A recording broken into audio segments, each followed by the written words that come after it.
یہ ایک سورہ ہے جس کو ہم نے نازل کیا اور اس کے احکام کو فرض کر دیا اور اس میں صاف صاف آیتیں نازل کی تاکہ تم یاد رکھو۔ بدکاری کرنے والی عورت اور بدکاری کرنے والا مرد جب ان کی بدکاری ثابت ہو جائے تو دونوں میں سے ہر ایک کو 100 درے مارو، اور اگر تم اللہ اور روز آخر پر ایمان رکھتے ہو تو اللہ کے قانون کو نافذ کرنے میں تمہیں ان پر ہرگز ترس نہ آئے، اور چاہیے کہ ان کی سزا کے وقت مسلمانوں کی ایک جماعت بھی موجود ہو۔ جو لوگ اپنی بیویوں پر بدکاری کی تہمت لگائیں اور خود ان کے سوا اور گواہ نہ ہوں تو ہر ایک کی شہادت یہ ہے کہ پہلے تو 4 بار اللہ کی قسم کھائے کہ بے شک وہ سچا ہے، اور 5ویں بار یہ کہے کہ اگر وہ جھوٹا ہو تو اس پر اللہ کی لعنت۔ اور عورت سے سزا کو یہ بات ٹال سکتی ہے کہ وہ پہلے 4 بار اللہ کی قسم کھائے کہ بے شک یہ جھوٹا ہے، اور 5ویں دفعہ یوں کہے کہ اگر یہ سچا ہو تو مجھ پر اللہ کا غضب نازل ہو۔ اور اگر تم پر اللہ کا فضل اور اس کی مہربانی نہ ہوتی تو بہت سی خرابیاں پیدا ہو جاتی۔ اور یہ کہ اللہ توبہ قبول کرنے والا ہے، حکیم ہے۔ لوگوں نے یہ بہتان باندھا ہے وہ تمہیں میں سے ایک جماعت ہے، اس کو اپنے حق میں برا نہ سمجھنا بلکہ وہ تمہارے لیے اچھا ہے۔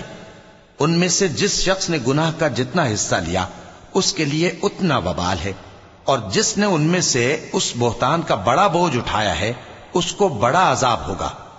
جب تم نے وہ بات سنی تھی تو مومن مردوں اور عورتوں نے کیوں اپنے دلوں میں نیک گمان نہ کیا اور کیوں نہ کہہ دیا کہ یہ کھلم کھلا بہتان ہے؟ یہ بہتان لگانے والے اپنی بات کی تصدیق کے لیے 4 گواہ کیوں نہ لائے؟ تو جب یہ گواہ نہیں لا سکے تو اللہ کے نزدیک یہی جھوٹے ہیں۔ اور اگر دنیا اور آخرت میں تم پر اللہ کا فضل اور اس کی رحمت نہ ہوتی تو جس شغل میں تم منہمک تھے اس کی وجہ سے تم پر بڑا سخت عذاب نازل ہوتا۔ جب تم اپنی زبانوں سے اس کا ایک دوسرے سے ذکر کرتے تھے اور اپنے منہ سے ایسی بات کہتے تھے جس کا تم کو کچھ بھی علم نہ تھا، اور تم اسے ایک ہلکی بات سمجھتے تھے، حالانکہ اللہ کے نزدیک وہ بڑی بھاری بات تھی۔ اور جب تم نے اسے سنا تھا تو کیوں نہ کہہ دیا کہ ہمیں شایع نہیں کہ ایسی بات زبان پر لائیں؟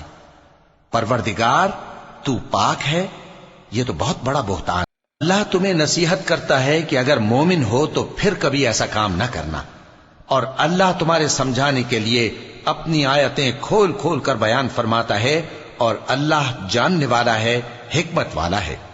جو لوگ اس بات کو پسند کرتے ہیں کہ مومنوں میں بے حیائی یعنی تہمت بدکاری کی خبر پھیلے، ان کو دنیا اور آخرت میں دکھ دینے والا عذاب ہوگا، اور اللہ جانتا ہے اور تم نہیں جانتے۔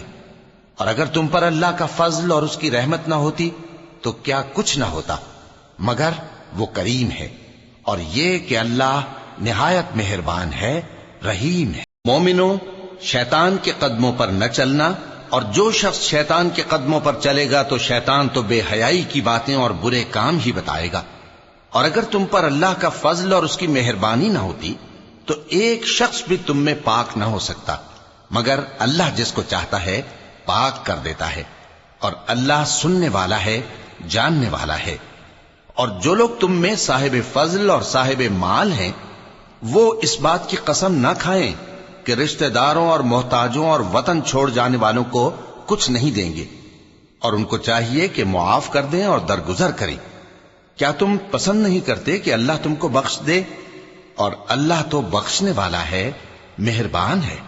جو لوگ پرہیزگار اور برے کاموں سے بے خبر اور ایماندار عورتوں پر بدکاری کی تہمت لگاتے ہیں ان پر دنیا اور آخرت دونوں میں لعنت ہے، اور ان کو سخت عذاب ہوگا، یعنی قیامت کے روز جس دن ان کی زبانیں اور ہاتھ اور پاؤں سب ان کے کاموں کی گواہی دیں گے۔ اس دن اللہ ان کو ان کے اعمال کا پورا پورا اور ٹھیک ٹھیک بدلہ دے گا، اور ان کو معلوم ہو جائے گا کہ اللہ برحق اور حق کو ظاہر کرنے والا ہے۔ ناپاک عورتیں ناپاک مردوں کے لیے ہیں، اور ناپاک مرد ناپاک عورتوں کے لیے، اور پاک عورتیں پاک مردوں کے لیے ہیں، اور پاک مرد پاک عورتوں کے لیے۔ یہ پاک لوگ ان جھوٹوں کی باتوں سے بری ہیں، اور ان کے لیے بخشش اور نیک روزی ہے۔ مومنوں، اپنے گھروں کے سوا دوسرے لوگوں کے گھروں میں گھر والوں سے اجازت لیے اور ان کو سلام کیے بغیر داخل نہ ہوا کرو، یہ تمہارے حق میں بہتر ہے۔ اور ہم یہ نصیحت اس لیے کرتے ہیں کہ شاید تم یاد رکھو۔ پھر اگر تم گھر میں کسی کو موجود نہ پاؤ تو جب تک تم کو اجازت نہ دی جائے اس میں مت داخل ہو، اور اگر یہ کہا جائے کہ اس وقت لوٹ جاؤ تو لوٹ جایا کرو، یہ تمہارے لیے بڑی پاکیزگی کی بات ہے، اور جو کام تم کرتے ہو اللہ سب جانتا ہے۔ ہاں اگر تم کسی ایسے مکان میں جاؤ جس میں کوئی نہ بستا ہو اور اس میں تمہارا اسباب رکھا ہو تو تم پر کچھ گناہ نہیں، اور جو کچھ تم ظاہر کرتے ہو اور جو پوشیدہ کرتے ہو اللہ کو سب معلوم ہے۔